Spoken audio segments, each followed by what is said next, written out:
नमस्कार मित्रांनो, आपण पाहतात जनतेचे प्रश्न नेत्यांची परीक्षा म्हणजेच तोंडी परीक्षा हा पॉडकास्ट. आणि आजचा भाग आपला विशेष आहे, कारण आज आपल्यासोबत महाराष्ट्रातलं एक मोठं नाव आहे, काँग्रेसचे दिग्गज नेते आणि ज्यांनी सातत्याने शेतकऱ्यांचे, सर्वसामान्यांचे, युवकांचे प्रश्नांवरती लढा दिला असे माननीय नाना पटोले साहेब.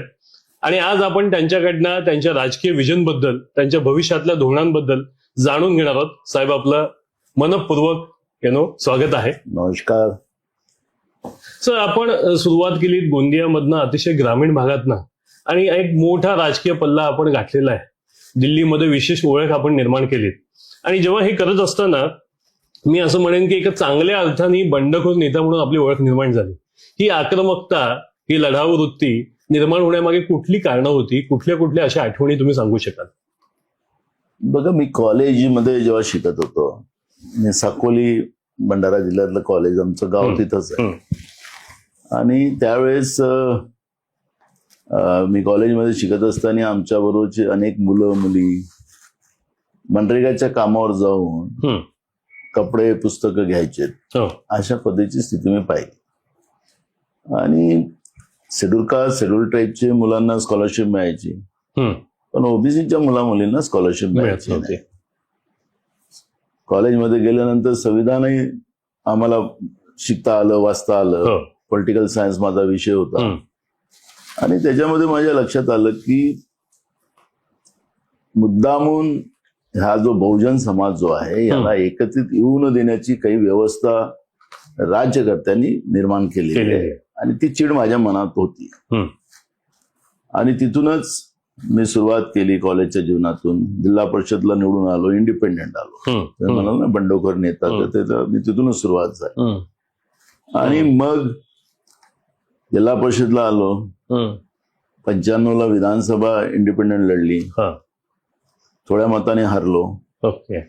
आणि माझ्या मनात होतं की हे जनतेचे जे प्रश्न आहेत, बहुजनांच्या दृष्टिकोनातले जे प्रश्न आहेत, ते सोडवण्याच्या दृष्टिकोनातून आपण त्याच्यात योगदान टाकावं, असा माझा प्रयत्न माझ्या डोक्यात आला. आणि मग घरी राजकीय वातावरण होतं, वडिलांचा विरोध होता. आणि वडिलांचा विरोध असताना राजकारणात जायचं म्हणलं तर तो एक नवीन प्रश्न होता. कॉलेजच्या निवडणुकीमध्ये जेव्हा भाग घ्यायचं तर त्यावेळेसही लपून छपून भाग घ्यावा लागत होता. अशी ती परिस्थिती आमच्या घरी होती. वडील गांधीवादी होते, त्यांना हे फालतू गोष्टी आणि नेतागिरी तर नकोच, अशा पद्धतीचं वडिलांचं मत होतं.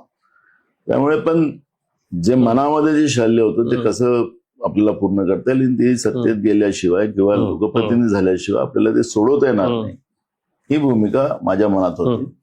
आणि मग 99 मध्ये मधल्या काळात मी बँकेचा डायरेक्टरही झालो, विदर्भ मार्केटिंगचा डायरेक्टर झालो.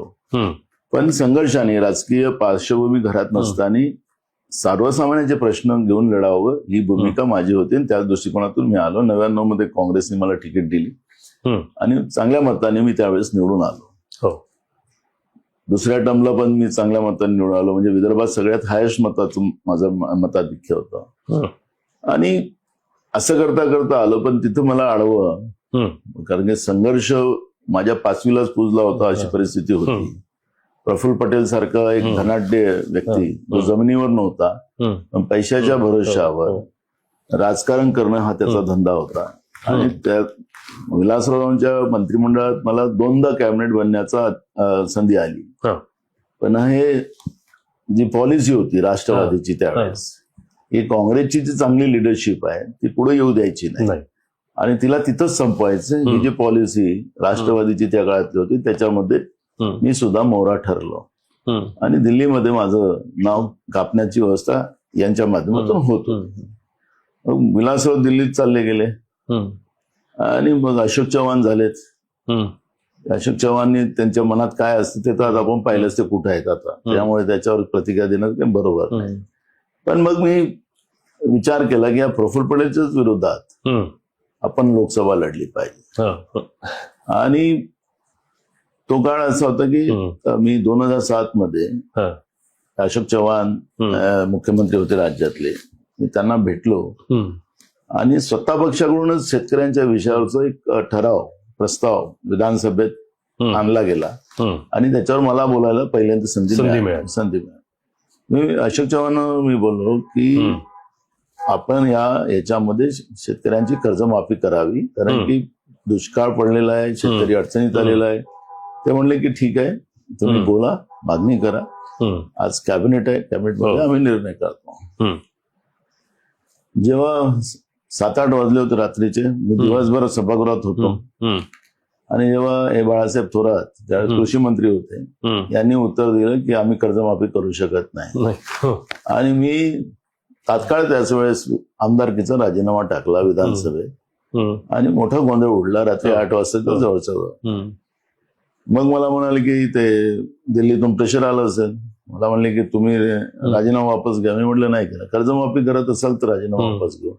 माझा राजीनामा शेवटी मार्चच्या अधिवेशनामध्ये, बजेट अधिवेशनामध्ये, त्यावेळेस त्यांना अखेरच्या दिवशी त्यांनी मंजूर केला. मग मी पूर्ण तयारी सुरू केली. मी या प्रफुल्ल पटेललाच आता ठिकाणावर लावायचं हा निर्णय घेतला, कारण की हा आमच्या जिल्ह्याच्या विकासासाठी महत्वाचं हे अडचण निर्माण करतो आणि म्हणून मी याच्याच विरोधात लढायचं असं ठरलं आणि इंडिपेंडंट लोकसभा लढली. आणि त्यावेळेस अशी परिस्थिती झाली की मी थोड्या मतांनी त्यावेळेस हारलो लोकसभेला आणि दुसऱ्या नंबरवर मी राहिलो. जे इंडिपेंडंट लोकसभा मी सेकंडवर आलो. बीजेपी एकदम थर्डवर तिची जमा जप्त झाली. मग ते त्यावेळेस 2009 मध्ये अशी परिस्थिती झाली की भाजप हे संपुष्टात आलेली पार्टी झाली तिथे. आणि गडकरी त्यावेळेस प्रदेश अध्यक्ष होते भाजपचे. त्यांनी निरोप पाठवल्यानंतर मला माझ्या घरात विरोध वडिलांचा झाला. ते गांधीवादी होते, ते म्हणले की नाही, भाजपमध्ये जायचं नाही, ते फार बदमाश लोक आहेत. माझ्या वडिलांच्या लाईन मध्ये सांगतो आणि ते आता बदमाशी आपल्याला दिसतच, काय काय करतात ते लोक. त्यामुळे माझ्या वडिलांची ती लाईन माझ्या डोक्यात आहे. पण मला त्या प्रफुल्ल पटेलच्या याच्यामध्ये मला जावं लागलं आणि त्याला पाळायचं असं ठरलं. पाळलं त्याला. मग इकडे मोदी सोबत झगडे झालेत आणि 2017 मध्ये खासदारकीचा राजीनामा टाकला. 2.5 वर्ष पुन्हा खासदारकी होती. पण ते जीएसटी, ओबीसीचं मंत्रालय, शेतकरी, या सगळ्या विषयावरची जेव्हा मोदींबरोबर मी चर्चा करत होतो त्यांच्या सगळ्या आमदार खासदारांच्या याच्यात, तर ते त्यांनी ज्या पद्धतीने विरोध केला, तयार नव्हते, विरोध केला आणि ज्या पद्धतीने वागलेत, माझाच नाही अनेक खासदारांनी प्रश्न उपस्थित केले होते, त्यांनाही तसंच वागवलं. मी म्हटले की हे एकदमच घमंडी माणूस आहे, जनतेच्या प्रश्नाशी घेणं देणं नाही. जीएसटी ही सर्वसामान्यांना लुटेल आणि त्या जीएसटीचं समर्थन हे लोक करतात. 2017 मध्ये जीएसटी कोणालाच माहित नव्हतं. खरं तर 2021 मध्ये लोकांना जीएसटी माहित झालं की आपल्याला लुटायचं आणि मोठ्याला द्यायचे, अशा पद्धतीचं बाबासाहेब आंबेडकरांचं आर्थिक धोरण बदलवून त्यांनी हे जीएसटी आणले होते आणि त्याचा मी विरोध केला. आणि ओबीसी मंत्रालय व्हावं केंद्रामध्ये. ते म्हणले, मोदीजी म्हणाले की मी मंत्रालय बंद करण्याला सुरुवात करणार आहे, प्रशासकीय खर्च कमी करायला निघालो, तुम्ही म्हणता की एक मंत्रालय वाढवा. मग त्यांचा ओबीसीचा जो चेहरा बीजेपी घेऊन फिरताय, हे ओबीसी नाही हे पण मी त्यावेळेस सांगितलं की हे ओबीसी नाही, या नकली ओबीसी आहे. आणि मोठा वाद झाला. मग राहुलजीने बोलवलं आणि मग राहुलजींनी मला सांगितलं की तुम्हाला राज्यसभा देतो, विधान परिषद देतो. मी म्हणलं मला नको, मी असेट म्हणून राहील काँग्रेसमध्ये, मला लायबिलिटी नाही बनायची.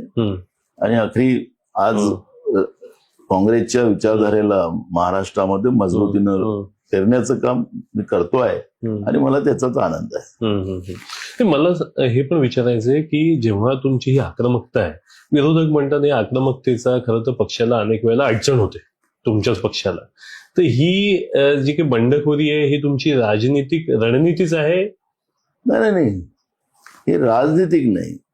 मी तुम्हाला माझा पहिलेच उद्देश सांगितलं की मी राजकीय परिवारातला नाही.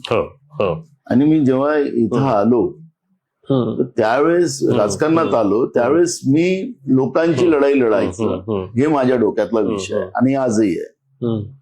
आज 2017 मध्ये मोदीजींच्या विरोधात बोलायची कोणाची हिंमत नव्हती. बरोबर. मी तुम्हाला मागे पुन्हा नेतो. पण मी त्यावेळेस एकटा माणूस होतो की त्यांचा विरोध केला आणि त्यांच्या पॉलिसीचा विरोध केला. मी समजा राजकारणामध्ये येऊन भलमार पैसे कमवले असते, संस्था काढल्या असत्या, तर मला विरोध करायची क्षमता नसली राहील. मी जनतेची लढाई लढतो. त्यामुळे मला कोण काय बोलतो त्याच्याकडे लक्षपेक्षा मला जनता महत्वाची, लोकांसाठी आम्ही आहोत, लोक आमच्यासाठी नाहीत, ही भावना माझी आहे. कालही होती, आजही आहे, उद्याही राहणार. नाही, पण 2017 मध्ये तुम्ही राजीनामा दिला, तुम्ही म्हणालात शेतकऱ्यांच्या प्रश्नावरती दिला, पण काही विरोधक म्हणतात की त्यावेळेला तुम्हाला मनासारखं मंत्रीपद मिळालं नाही, हा पण त्याच्या मागचा एक. मला मंत्रीपद, मी एवढे वर्ष, मला परवा मी विधानसभेचा अध्यक्ष होतो. बरोबर.